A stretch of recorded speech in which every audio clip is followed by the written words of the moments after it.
Ça tourne. Questionnaire Violetta, prise 1. Action. Comment tu t'appelles? Je m'appelle Violetta. De quel pays viens-tu? Je viens de Kazakhstan. Меня зовут Амина, мне 13 лет. Hola, me llamo Mary, vengo de España. Mi chiamo Adam, ho 11 anni, vengo dall'Italia. J'ai 11 ans, je viens de la Roumanie. Je m'appelle Adji Berdoukay, de Tchétchénie. Najib, Tchétchénie. Bayoub, Tunisie. Mohamed, je viens de l'Algérie. Ben de Roumanie. Benim adım Ebru, soyadım Kobu. Yeni Türkiye'den geldim. اسمي إكرام لقبي بالرحمن عندي 12 عام. Madonna Arsignani, de Georgie. Je m'appelle Sam, d'Espagne. Mohamed des États-Unis. Boskhera Sami, Tunisie. Ciao, mi chiamo Sirene, vengo d'Italia. Suleiman Kissas, de l'Italie. Tourpal, Tchétchénie. Je m'appelle Sofiane, j'ai 7 ans. Je viens d'Algérie.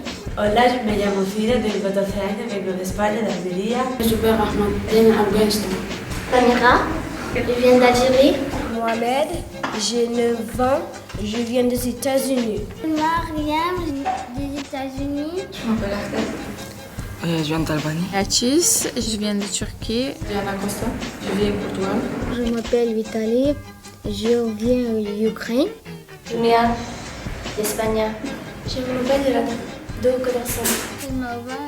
J'ai 13 ans, je viens d'Afghanistan. Je m'appelle Samira, j'ai 11 ans, je viens d'Afghanistan. Kader, de Turquie. Maria, portugaise. Michał, je viens de Pologne. Je m'appelle Mounir, j'ai 11 ans, je viens de Rome, en Italie. Osama Belmokhtar, j'ai 14 ans. Je viens de l'Italie. Rabia, j'ai 14 ans, je suis turque. Je m'appelle Rachid, d'Algérie. Zana, Samia, d'Algérie. Je m'appelle Antonio, j'ai 8 ans. Je viens de Rome, d'Italie. În pești, Armitan, în Vaide, Padrânge. Denzin, je suis venu de Tibet. Bună ziua, eu mă numesc Alexandru, am 13 ani, vin din România. Je m'appelle Yasmine et j'ai 8 ans. Je viens d'Italie. Je m'appelle Assatrida, je viens de l'Arménie. Elda, de l'Albanie. Un jour, j'étais à l'école. L'après-midi, j'étais rentré chez moi. Mon père, il m'a dit qu'on doit quitter l'Albanie, on doit y aller en France. Au départ, j'étais malheureux. Après, j'avais demandé à mon père en quelle ville de la France on va y aller. Lui, il m'avait répondu à Lyon. Après moi, j'étais heureux parce que je croyais que j'aurais joué en équipe de Lyon. Le lendemain, j'étais parti à l'école et j'avais raconté cette histoire à mon pote. Et j'ai imaginé que je serais un footballeur, mais aussi j'ai imaginé que si je pars en France, je ne savais pas parler français parce que je ne faisais pas de cours français. Mais après, j'ai imaginé que je serais en classe d'accueil parce que je ne parle pas français. Mais bon, après j'ai dit, il ne faut plus imaginer, on verra bien en France. Ces enfants arrivent sur le sol français et comme tout élève né en France ou pas, ils ont le droit à l'éducation. J'étais à Martigues, dans un collège, et ils nous ont dit si elles viennent ici à l'école, moi et ma sœur, ben, les profs ils vont être normal, ils vont parler normal, ils vont pas s'arrêter pour leur expliquer. Et après ils nous ont dit il y a un collège à Port-de-Bouc qui apprend le français. Après ils ont appelé, et voilà. Et le lendemain on est venu. Une classe floue, c'est par exemple, moi, je connais pas français. C'est une classe pour le donner français à toi, que tu lis tout. D'accord. Il y a beaucoup de personnes qui ne connaissent pas français. Elles viennent ici en classe floue. Et c'est pour ça qu'après, elle parle bien français. Au collège de Bordeaux-Boca, Paul-et-Loire. Et c'est pas comme tous les collèges, c'est un collège pour les étrangers où il s'appelle FLE. Les FLE, ils sont dans FLE 1 au FLE 2. Le FLE 1, ils sont qui ne savent même pas parler le français, mais il y a qui parle un petit peu. Et FLE 2, qui parle le français, pas trop. Et pour les fleurs, ils font des conseils d'exercices de CM2, CM1, CE2 et CE1 qu'ils ont déjà fait les autres, mais nous, on n'a pas fait en France. Qui sont d'autres pays comme l'Italie, l'Amérique, comme je sais pas, dans tout le monde, ben, il y a la classe FLE et il apprend à parler français et tout. Et des fois, comme ça, on se connaît mieux et tout. Comme moi, je connais pas Charmitan, parce qu'il vient de Sri Lanka, je connais même pas Sri Lanka, Stéo et tout. Maintenant, je connais Léo, c'est bien. Une classe FLE, certains, l'année dernière, nous appelaient on est des FLE. Mais en fait, non, FLE, c'est la matière, français langue étrangère. Et ça faisait comme si on était des étrangers. On l'est, mais en double étranger. L'éducation nationale met en place un enseignement sur 1 an, voire 2 ans, pour justement intégrer au mieux ces enfants nouvellement arrivés. La classe FLE, ça concerne, il y en a en primaire, hein, bien sûr. Et puis FLE, donc français langue étrangère, ça va de la 6e à la 3e.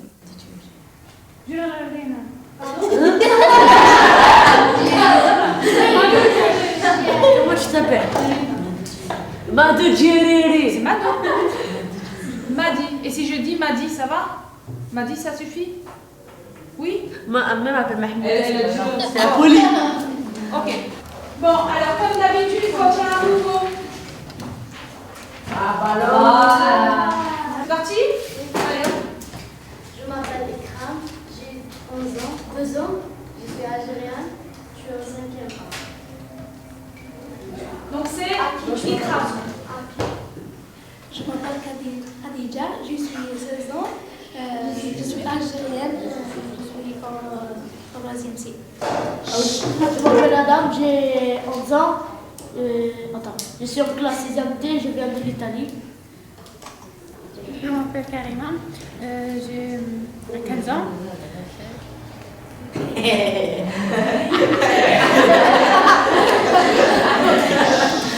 On continue, allez. Je m'appelle Jenny Dilchi, j'ai 12 ans, je suis en 6e D, je viens à Kosovo.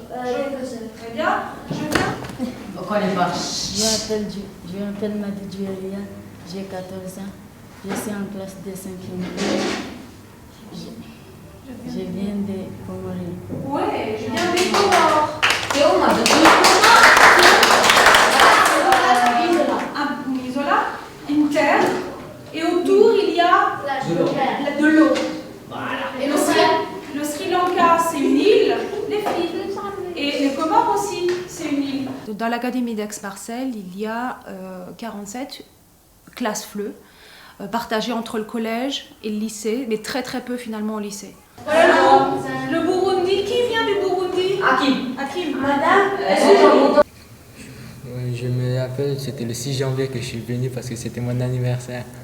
Mon premier jour au collège, c'était pas bien, c'est passé mal parce que je savais pas parler français. Puis tout le monde qui est venu me poser des questions et je comprenais pas, j'avais peur. Ça n'a pas trop bien passé, mais bon. Pourquoi? Parce que j'avais peur, j'avais honte. C'est tout. C'était un peu difficile de communiquer, mais je parlais anglais, mais les autres comprenaient un petit peu, donc... Je me sentais seule. Après, à 9h, j'étais en maths et je ne savais pas qu'il fallait se lever. Du coup, je me suis assise direct et après le prof m'a dit de me lever et voilà. J'avais pas des amis, j'ai pleuré le premier jour. Je me sentais un peu bizarre parce que comme je parlais pas bien la langue et je comprenais pas, et ben je restais tout seul. En FLE, on avait des conjugaisons à faire. Je ne savais pas. Il y avait le verbe être. J'ai dit c'est quoi être et tout ça. Je n'avais pas compris. Je suis arrivé, mais tout le monde il me regardait. Qu'est-ce que tu as pensé? On va passer une belle journée. On se retrouve avec une quantité de travail qui est énorme, plus l'adaptation dans un nouvel établissement, l'intégration par rapport aux autres élèves qui se fait plus ou moins bien, et aussi leurs difficultés propres dans leur vie en tant qu'exilés, nouvelle arrivée en France, avec espoir ou pas d'y rester. Donc c'est compliqué en fait à gérer. Quand j'étais en Turquie, je pensais qu'en France aussi on parle turc. Du coup, je me disais que c'est facile à. Et quand je suis venue ici, tout le monde parle une langue différente et c'était dur. Voilà, on débarque, imaginez-vous, vous débarquez, vous, dans une langue que vous ne connaissez pas, une culture que vous ne connaissez pas. Et vous avez tout ce chemin à faire de la langue, des coutumes, de l'école aussi, comment ça se passe. Donc, tout un travail d'adaptation qui n'est pas facile. Je ne comprenais pas le plan du temps. En Espagne, c'était pas le plan du temps comme ça. En Turquie, on n'avait pas cours à l'après-midi. Les 5e commencent à 7h, ils finissent à midi. Après, les CM2, les CP et les 6e, ils commencent à midi. Il finit à 4h ou 5. Et on ne change pas de classe. Ici, quand il rentre quelqu'un, tu dois te lever et t'asseoir. Et je sais pas, tu dois lever la main pour parler. Tout le temps. Et tu sors à 5h tous les jours. Là-bas, venais, je mangeais, je sortais, je m'amusais. Je venais le soir, je dormais, je me réveillais, je faisais les devoirs, après j'allais au collège. Ça veut dire quoi, les profs sont plus sérieux? Non. Eh ben, c'est pas comme ici, ils rigolent et tout, mais là-bas c'est sérieux. Genre, tu fais une bêtise, direct, ils te mettent une punition, un truc comme ça. D'accord. Ici, les profs, vous êtes plus social. Voilà. Avec les profs, on peut parler. Là, tu peux pas parler avec le prof. Le prof, c'est prof, tu es l'élève, tu vas à ton coin, tu vois. L'école dans mon pays, c'est plus difficile. Mon collège aussi, là. Ouais. Pourquoi? Parce qu'il y a tout le monde là-bas, et c'est mon ami, mon cousin. Et parce que là-bas, il y a beaucoup des amis gentils. Il manque beaucoup mes amis. Parce que ça a été très dur de m'adapter en France. C'est une langue que, quand je suis venu en France, je ne savais même pas ce que ça veut dire bonjour. J'aime Turquie. Parce que moi, ami Turquie, là, rien. C'est très dur de se faire des nouveaux copains, de discuter avec eux tous les jours. Oui, mon pays me manque parce qu'il y avait mes amis, il y avait plein de gens que j'ai laissés et je suis venue en France. Mon grand-père, ma grand-mère, mon cousin, ma grande famille. Dans mon pays, je connaissais tout le monde. J'étais bien avec tout le monde. Et tout, c'est pas pareil qu'ici. Parce que mon père habite en Pologne. Je manque mes amis, ma grand-mère et je sais pas, tout. La famille. La famille? Les copains. Je suis né là-bas. Mais c'est algérien, c'est mieux, parce qu'il y avait ma famille et mes sœurs. Et j'ai né là-bas, c'est ça? Je suis née là-bas. Et tout le monde est le même. Et on fait Ramadan, on fait les fêtes et le Ramadan. Quand j'ouvre la porte en Paraguay de ma maison, je vois de l'herbe verte, des papillons partout, des oiseaux qui volent. Au fait, je rigolais, c'est pas comme ça. Quand j'ouvre la porte, il y a des champs et des yaks, des dris, des vaches, des chèvres, des moutons et encore des champs. Et si on voit un peu plus loin, il y a un ruisseau qui est un peu sale. Et il n'y a que 2 maisons de plus. Et il y a un puits qui est plein de l'eau. Tenzin. Et il y a beaucoup de choses qui le montrent. Ben tout. J'aime pas les maisons ici, c'est pas bien. Je sais pas, c'est petit comme ça.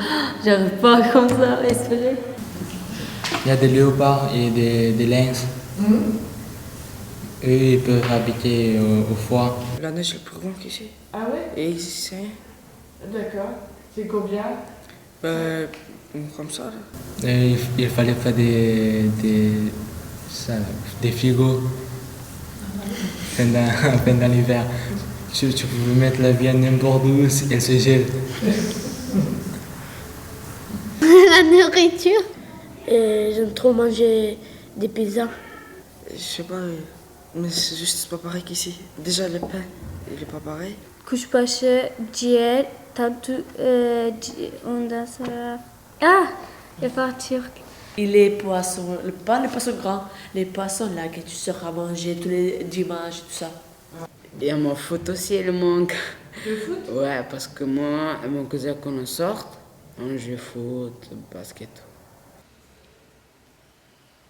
Bah ici c'est différent. La première chose, parce que ici tu peux pas parler avec les filles. Ça c'est la première chose. Mais pas parler avec les filles pour aller draguer, tu vois. Simplement, tu dis bonjour et même la fille elle croit, il veut quelque chose avec moi, tu vois. Quand l'Espagne mange de filles, fait des bisous et on part jusqu'à demain si on veut. Et personne n'y va aller par derrière. Il est médit, tu vois. Je peux pas dire parce que c'est différent ici et la Turquie. Même s'il y a des filles mieux que là-bas que là. C'est l'Italie. Moi j'aime bien la France, mais j'aime bien venir en vacances. La difficulté, hormis la langue, je dirais la culture à la française. Ça aussi, il y a des choses qu'ils ne comprennent pas. C'est pas dans leurs us et coutumes, quoi. En fait, j'aime pas que, par exemple, je suis dans le bus et par exemple, les filles, je connais beaucoup de filles qui font ça. Les filles, elles restent, elles assis dans la chaise, elles fait le pied comme ça, elles assis tranquille. Ça, j'aime pas. Et quand le grand, il rentre, le vieux et tout, le grand, comme il rentre, il donne pas la place. Je crois que c'est pas le respect. Et par exemple, si par exemple, le vieux, par exemple, le vieux arabe, s'il passe comme ça, je donne la place directe. Même si c'est français, c'est le vieux, c'est le respect. Si je lui donne la place, il me dit merci, moi je suis contente. Et les autres, ils me regardent, on dirait que je l'ai fait, je sais pas, des trucs bizarres, je sais pas. Dans le bus aussi, des fois il y a des handicapés qui montent et il y a des gens qui sont assis devant, ils ne laissent pas la place pour les handicapés. Et ça me fait de la peine. Des fois je m'énerve. J'aime pas ça. Quand je suis venu là, c'était difficile pour moi. Je ne voulais pas venir parce que je commence tout à zéro. Comme il y en a un qui me disait, on ne part pas de notre pays volontairement, on part parce qu'on n'a pas le choix. Peu importe ce qu'on vit, c'est qu'on n'a pas le choix, sinon on ne quitterait pas notre pays. Et c'est un élève qui a été expulsé récemment qui me l'a dit.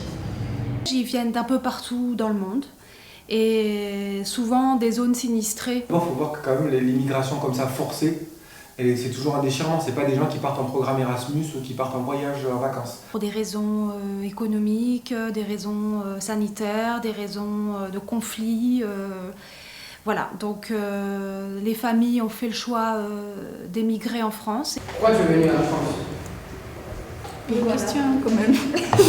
C'est sans comparaison la vie ici et la vie dans des pays qu'ils ont quittés parce qu'il y a la guerre. En fait, c'est problème avec mon père. Quand on a habité là-bas en Russie, il y a... En fait, mon père, как программист. En fait, il travaillait. Je sais pas comment dire en français. Non. En fait, il travaillait et après, il y a la voiture qui est venue. En fait, la voiture qui est venue pour le ramener là-bas comme ça. Voilà. Et après, on a regardé sur Chile qu'il y a des terroristes là-bas, en Russie. Et après, on a vu cette monsieur qui est toujours dans la voiture, il ramène mon père partout. Après, on a vu lui sur le télé. Et après, ma mère, elle a dit à lui qu'on a vu le sur télé comme ça, lui et tout. Et après, mon père, il parlait avec lui, il a dit, mais il ne peut pas faire confiance avec lui si il a montré de la télé comme on dirait il est terroriste. Et après, il ne voulait pas que lui, il travaille avec mon père. Et après, il dit, c'est bon, tu ne travailles pas avec moi parce que je ne veux pas avoir de problème à cause de toi. Et à la nuit, on est dormi, et à la nuit, il y a quelqu'un qui commence à toquer. Voilà. Si la nuit, on est dormi, on ne voit rien. Après, ma mère, elle a mis lumière, elle est partie, elle a ouvert la porte. Et il y a des garçons, il y a grands garçons qui rentrent, il y a deux garçons qui rentraient, il habillé, je sais pas, comme police, je sais pas, avec Kalash et tout. Ouais. Ils sont rentrés, il a pris mon père et il est rentré de là-bas. Où? Là-bas, dehors. Ils sont sortis et après, ma mère, elle a dit à eux, le garçon, il a dit touche pas les enfants et tout, ne touche pas les enfants. Et après, on est sorti. Mon père, en fait, il a fait le. Mais il a fait. Les manettes. Corps. Voilà, il a fait le truc. Et après, comme on est sorti, il y a mon père, il est resté comme ça. Et moi, ma mère, elle était aussi comme ça. Et ma mère, elle reste à côté, moi là, et mon frère, il est là. Et comme après, ça, là, tout le monde comme ça. Mais nous, non. Moi et mon frère, non, ma mère, oui.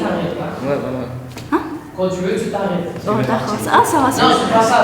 Après, il a pris Kalachnikov et à côté, nous, on va et il a tué mon père. Et après, nous, on a vu à cause de ça, mon frère, il ne parle pas. C'est pour ça on est venu ici pour, je sais pas. Ah, je suis désolé, voilà. Ouais.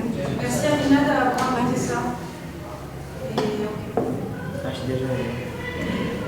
Moi, c'est genre. Ah, ça me dit. Toi, tu comprends pas. Désolé. Rien, mais c'était bien. Désolé.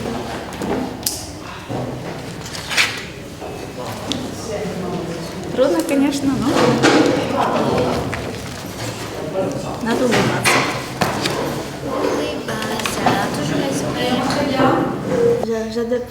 Je déplace ici en France pour vivre mieux, pour mieux vivre. Parce que mon père, il travaille en France. Ouais. Pour ça, on peut pouvoir rester à l'Algérie. Ouais.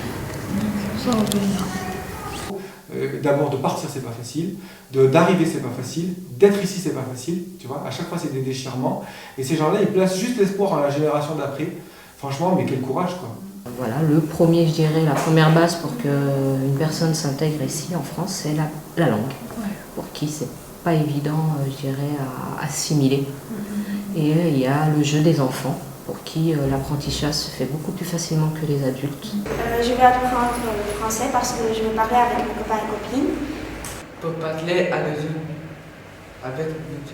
pour me communiquer avec les gens de la France. Comme ça, j'habite en France, je parle français.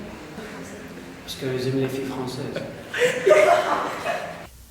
Donc il y a une trentaine d'élèves à peu près qui sont inscrits et qui suivent en partie les cours de français et en partie les cours des disciplines ordinaires avec les autres élèves de l'établissement. Il y avait Madame T qui m'a accueilli, elle m'a pris dans le CJ et elle m'a demandé toutes des questions. Et elle m'a dit comment tu t'appelles, j'ai dit Tenzin. Puis elle m'a demandé des questions, j'avais même pas compris en question. Quand les élèves arrivent, je les teste sur 3 points. Je les teste en francophonie, c'est-à-dire que j'essaie d'évaluer un petit peu leur niveau en français. Alors, comment tu t'appelles? Moi, je m'appelle Madame... Je m'appelle Yann. D'accord. Comment tu écris ton prénom? Vardania. Quelle lettre tu utilises? Par... Après. L'Android.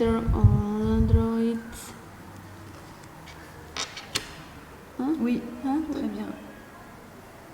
Après, j'ai les tests en mathématiques dans leur langue étrangère parce que ça c'est un bon indicateur justement pour permettre de comprendre leur niveau dans leur pays. Ça nous permet nous bien de réussir à les placer dans telle ou telle classe. Et puis aussi, je les teste en lecture dans leur langue. Voilà. Donc on a le souci justement de bien comprendre le parcours, le profil de l'élève quand il arrive. Ça permet au professeur de s'appuyer sur quelque chose et de construire un parcours personnalisé. Ok, pour moi, c'est bon. Mathématiques. Alors les mathématiques. Tu aimes les mathématiques beaucoup? C'est vrai? Ma tâche consiste déjà dans un premier temps à faire un bilan de positionnement avec une évaluation au plus près. En fonction de ce bilan, l'enfant donc sera dans son niveau d'âge ou un an en arrière, donc voilà. Et puis ensuite, en fonction de son niveau en français, on va le mettre ou en CP ou en CE1. Et en troisième main, donc j'interviens pour travailler la compréhension écrite, la lecture, la compréhension orale, la production d'écrit et la production orale. Donc on leur donne un emploi du temps personnalisé, chacun a le sien, il est différent pour chacun. Et puis la majorité du temps ils sont avec moi. Et en fonction, avec moi et dans des matières comme les mathématiques, les arts plastiques, la musique et le sport. Parce qu'on estime qu'il y a un besoin moins patent de la langue pour pouvoir commencer à aborder ces matières pour eux. Voilà. Ça veut dire qu'il va bientôt mourir.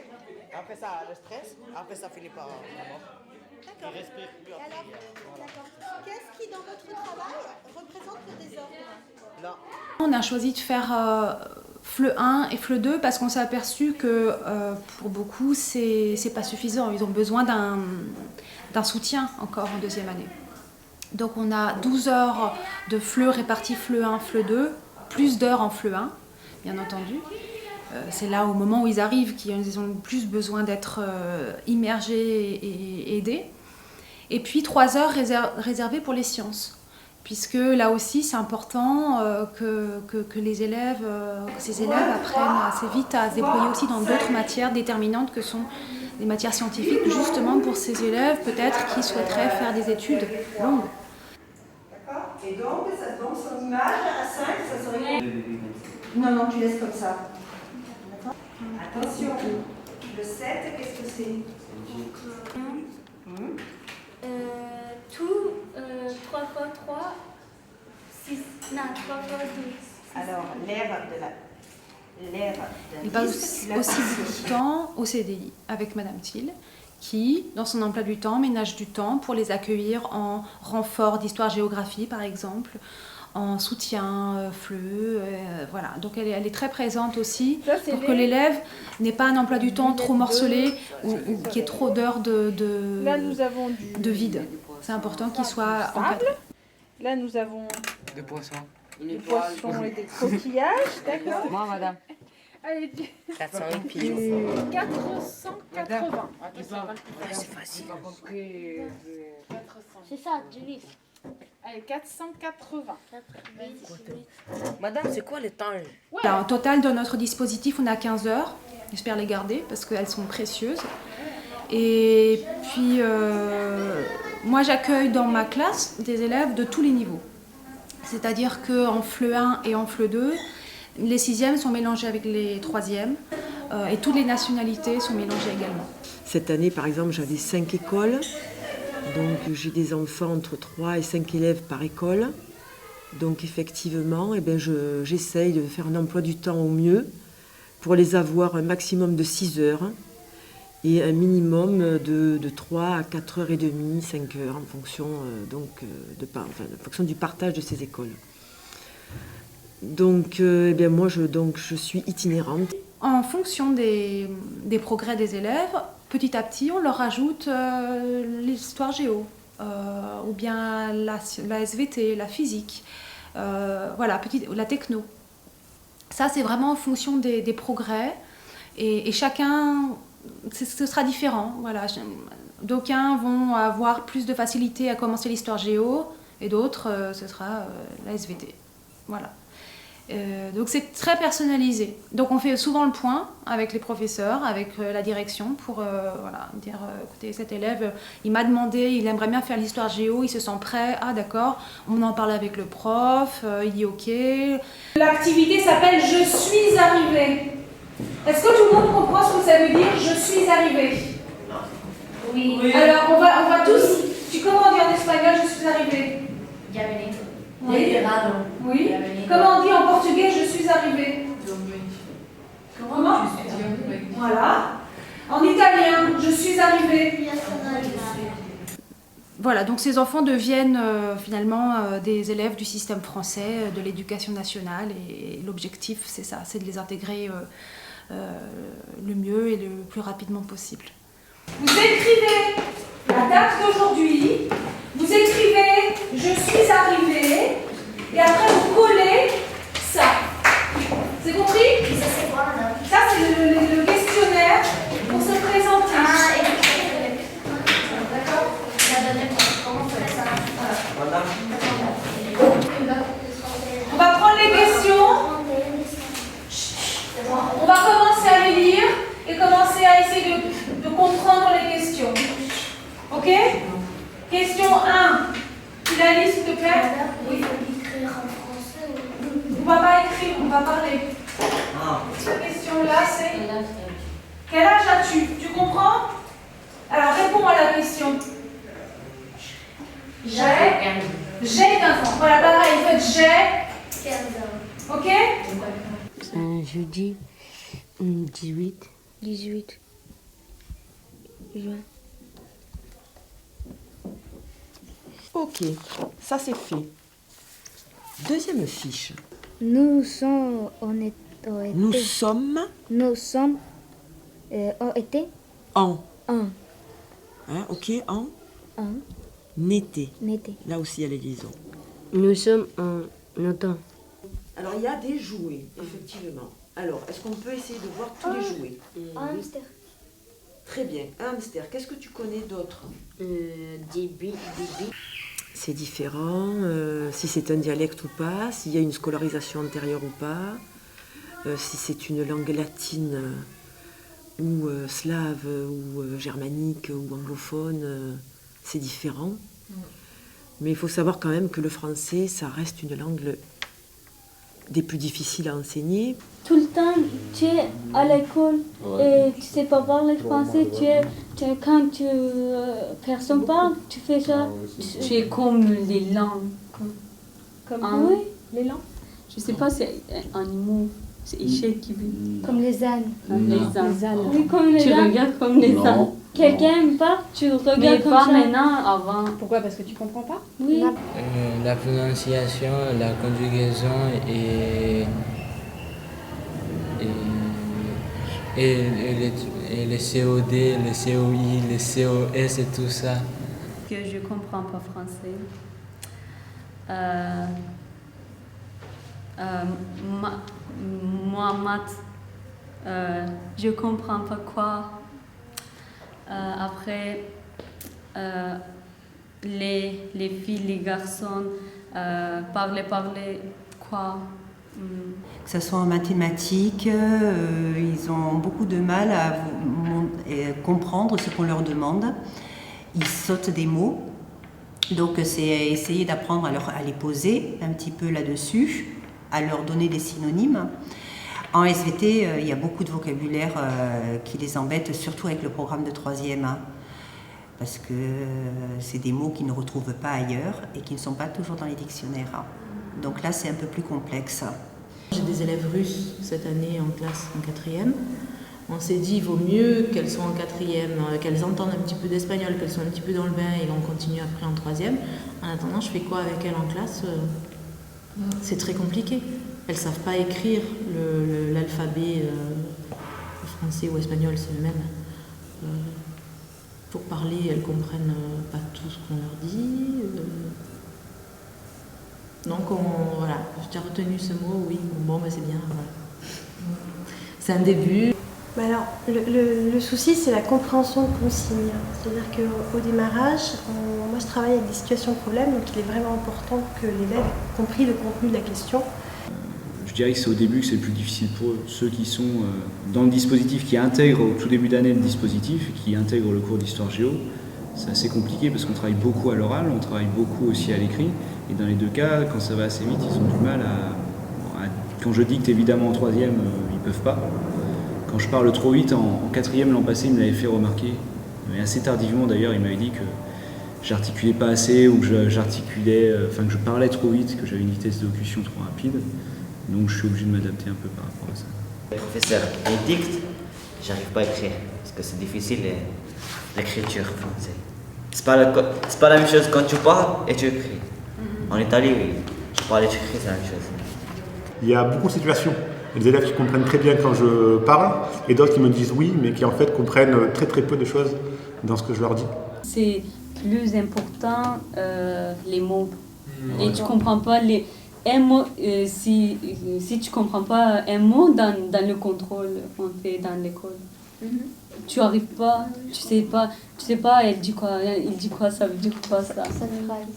Ceux qui comprennent mal, souvent, ils ont du mal à me dire ce qui pose problème. Ils ont du mal à me dire qu'ils ne comprennent pas. Moi, j'ai du mal aussi parfois à me faire comprendre, même sur de l'écrit, quoi. Et ça demande un temps d'adaptation, quoi, qui pour eux, je suppose, est très laborieux et très pénible. Et quand les profs ils font expliquer, après, je me rappelle pas, il faut regarder un dictionnaire, si ça veut dire quoi. Ouais. Si je regarde pas, j'ai oublié. En français, qu'est-ce que je veux dire? Je veux dire maison. Je dis en espagnol et après je dis en français. Mais pourquoi en fait? C'est bizarre. Parce qu'on a des Russes, des Tibétains, de tout quoi. Et plein de gens, et plein de gens qui ne parlent pas français du tout quand ils arrivent. Pour parler la langue française, il faut être confident. Il faut être confident d'abord. Tu parles même si tu fais des fautes. Tu parles, mais après que tu fais des fautes, tu apprends. Au niveau des enseignants, je pense que la plus grosse difficulté, c'est d'arriver à gérer l'hétérogénéité dans la classe. Donc avec là une difficulté spécifique puisque c'est la compréhension de la langue et non pas de la discipline. Donc ça oblige à personnaliser totalement l'enseignement pour ces élèves-là, tout en étant obligé d'avancer dans le cours normalement, puisque si on les met dans ce cours-là, c'est justement pour qu'ils pratiquent le français et qu'ils entendent du français, qu'ils soient vraiment immergés dans le français. Donc ça, c'est une des plus grosses difficultés. Il y a la difficulté de l'évaluation, puisque c'est très difficile d'évaluer un élève qui ne comprend pas les questions qu'on lui pose. Et donc c'est là que cette difficulté-là, par exemple, je pense que ça devient un atout, un véritable atout, puisque ça oblige à se poser des questions sur qu'est-ce qu'on évalue, comment on l'évalue, et donc ça devient finalement une plus-value pour tous les élèves. Les profs, ils m'aident quand je ne comprends pas, ils me disent que si tu ne comprends pas, tu me dis c'est quoi le mot et moi je t'explique. Oui, mais ça me... En général, je passe, après pendant la leçon, je passe voir ce qu'ils ont écrit. Quand on fait un exercice, je vais voir s'ils ont compris, qu'est-ce qui leur a posé problème et compagnie. Donc après, c'est plus du bricolage sur le moment en fonction de comment est-ce qu'ils réagissent. Je n'ai pas de pratique universelle qui marche à tous les coups avec les FLE, c'est vraiment une adaptation cours par cours, élève par élève. Certains, je vais leur écrire les premières phrases et leur dire, bon, si tu as bien compris les premières phrases, tu continues à écrire les 2-3 dernières phrases. Pour d'autres élèves, j'essaie de leur donner les 5, 6, 7, 8 mots et de leur dire, voilà, tu fais tes phrases, mais avec ces mots-là obligatoirement à l'intérieur. Il faut essayer de trouver, pour cet exercice en particulier, en histoire comme en géo, il faut essayer de trouver un biais, quoi. Parce que rédiger du début à la fin, certains, ils peuvent pas. Ils savent pas faire, ils n'y arrivent pas. Oh, si tu comprends pas, tu mets Google Traduction. J'essaie de ne pas les laisser, quand ils sont plusieurs, ensemble, de les séparer, et si possible de les mettre à côté d'un élève, alors on va dire bon élève, plutôt de préférence, français, pour qu'ils puissent, lorsque le cours commence, au moins c'est de copier une partie de ce qu'ils n'ont pas compris sur le cahier du camarade. Donc en fait je mets le camarade à contribution malgré lui, mais en général ça fonctionne. Ensuite, comme je l'ai dit, des fois je leur demande si à la fin de l'heure s'ils veulent une photocopie de la leçon. En mettant en place un tutorat, donc expliquer dans le groupe classe comment ça se passe, qu'est-ce que ça va être un tuteur, qu'est-ce que ça va apporter à la classe et qu'est-ce que eux, en tant que tuteurs, vont apporter à cet enfant-là.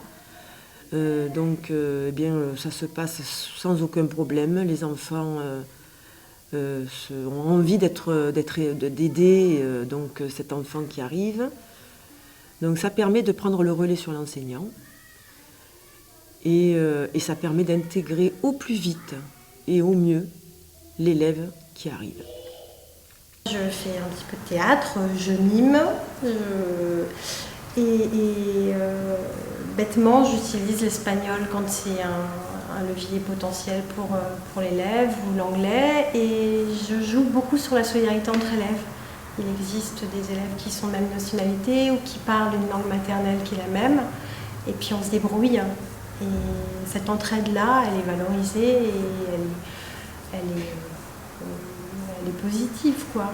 Il y avait un groupe l'an passé de 5 élèves, je crois, il devait être 4 ou 5 à fonctionner ensemble, elles s'aidaient beaucoup. Donc elles travaillaient quasiment exclusivement entre FLE, mais pour le coup c'était vraiment moteur, quoi. Même si elles étaient toutes dans le même dispositif, ça les aidait d'être ensemble, de comparer leurs cours, les prises de notes, ce genre de choses. On a plus confiance avec les FLE. On se connaît tous, on rigole, si quelqu'un a besoin d'aide, on s'aide tous. Ben parce qu'on est comme la famille, on se comprend.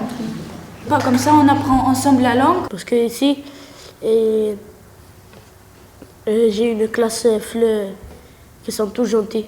Parce qu'on peut parler avec magnifiques personnes comme vous. Qu'on est tous ensemble et qu'on ne sait pas parler français, qu'on apprend tous ensemble. Ça me plaît. Quand on dit un truc pas bien, ils ne rigolent pas. Parce qu'eux aussi, ils ne savent pas. Parce que nous avons aussi la même situation. On est tous des étrangers, on ne se considère pas comme, par exemple, on n'est pas raciste, des trucs comme ça. Ouais. Parce que, comme ça, tu es pas tout seul. C'est un bon petit noyau, même ceux qui quittent le dispositif FLE, ils restent quand même entre FLE. Dès qu'il y a un nouveau qui arrive, ils sont prêts à l'aider, à l'entourer. Peu importe de quelle nationalité il est, donc encore mieux s'ils parlent la même langue qu'eux, alors là ils sont super heureux. Donc, ils disent qu'il y a beaucoup de solidarité entre eux, mais pas avec les autres. Ils se sentent à part un peu quand même. On est comme des animaux, des élèves. On est comme des élèves, mais à part du collège. On n'est pas, je sais pas comment je peux dire.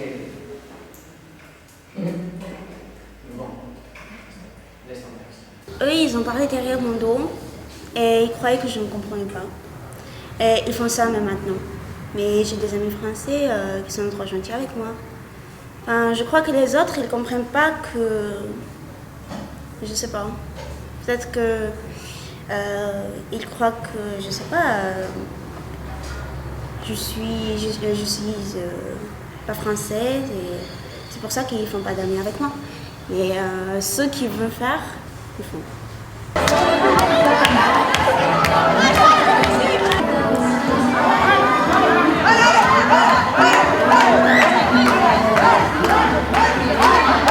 Comme je ne connaissais pas tout le monde, j'allais avec des Français que je ne connaissais pas, je parlais avec eux. Des fois, quand je parle avec eux, ils ne me comprennent pas, ils me corrigent et tout. Et là, ouais, j'ai des amis français.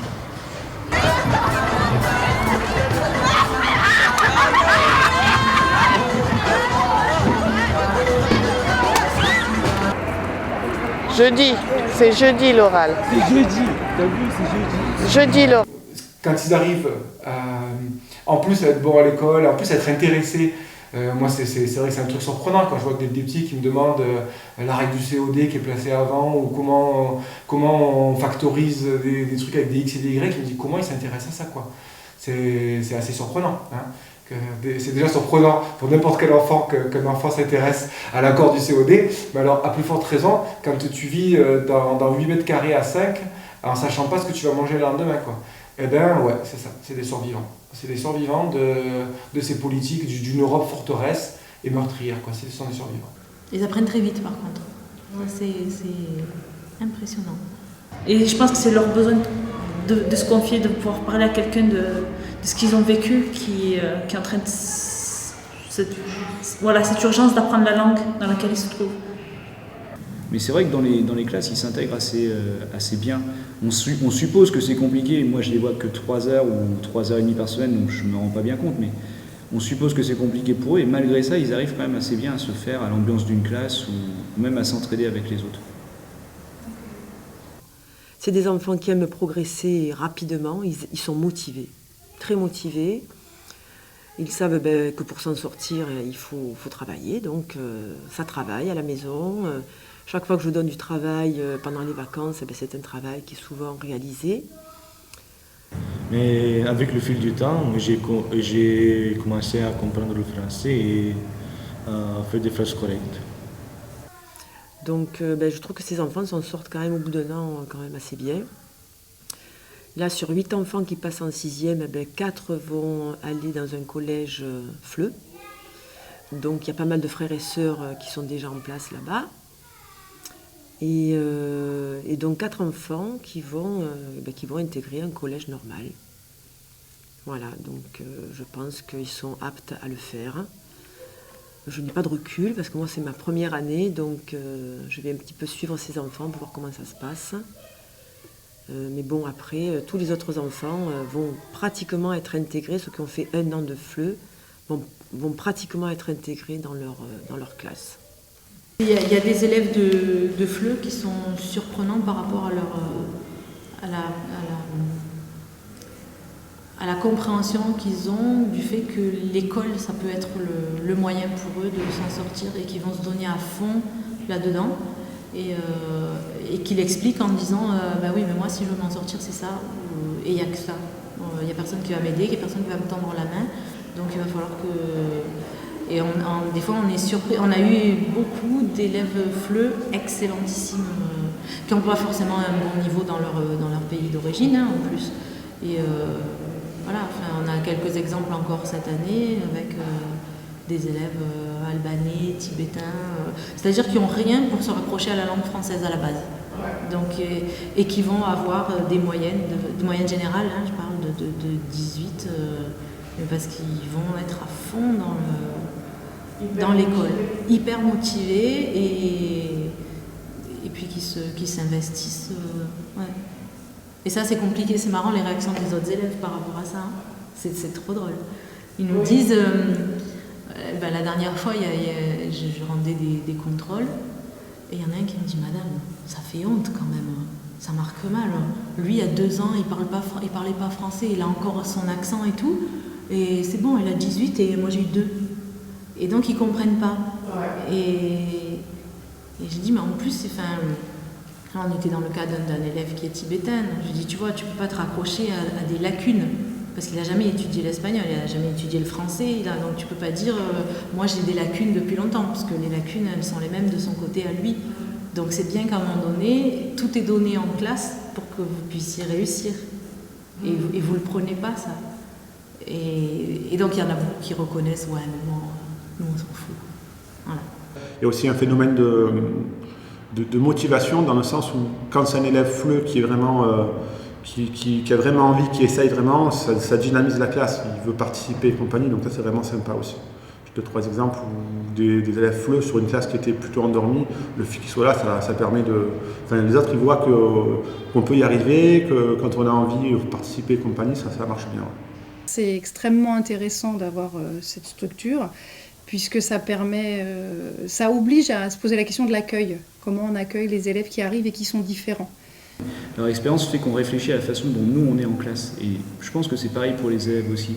Quand ils savent un petit peu quelles étaient leurs conditions de travail dans les écoles d'où ils viennent, dans les collèges d'où ils viennent, je pense que ça les fait réfléchir aussi sur leur comportement à eux. Et je trouve qu'ils forcent le respect, en tout cas, il y a de quoi se sentir très humble. Ça montre aux élèves que le monde n'est pas réduit à port de bouc, qu'il y a bien un monde à l'extérieur. C'est des enfants que je trouve attachants, qui sont motivés, des parents aussi que je rencontre, ou des situations qui ne sont pas faciles, mais qui ont envie de s'intégrer. Et c'est là où, j'ai l'impression que notre école républicaine, elle fonctionne. Et ce vecteur de réussite-là, je trouve joli, je le trouve beau. En France, j'aime le collège. Ouais. Et pourquoi? Parce que dans mon pays, il y a un collège que je ne peux pas lire, tout, c'est pas... Mais ici, c'est bien, ici je lis tout, c'est tout. C'est pour ça que j'aime le collège. Parler français, anglais. Oui, le collège, et la piscine, et la France aussi, comme l'Algérie, c'est beau, ouais, c'est belle. Ouais, moi j'aime que je toujours reste au collège. Que j'entre dans la classe floue, moi j'aime. Pas rester à la maison tout seul. L'école. J'aime bien être en France maintenant, parce que maintenant j'ai des amis. Et je passe le temps avec eux. Ça va, au collège aussi, j'aime bien. Parce que c'est pas comme l'Italie. Ça me plaît plus. Parce que là, ici, j'ai une vie, j'ai trouvé des amis. Parce que j'ai des amis, je suis habituée. Il y a quelque chose de bien en France, le rap. Ouais, ça va, je l'aime. Pourquoi? Parce qu'il y a... Je sais pas, il y a... Je sais pas, parce que c'est plus sociable. Moi, je suis très content, je suis bien, je dérange personne.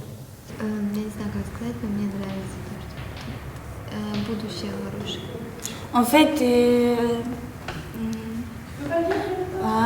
elle a dit que, par exemple, après la vie, ici en France, la vie après elle va être bien. Oui. Ouais, plus facile, plus bien. Moi, j'y crois la même chose. J'habite en France parce que la France me donne plus de perspective pour la vie, pour mieux travail, pour trouver un travail.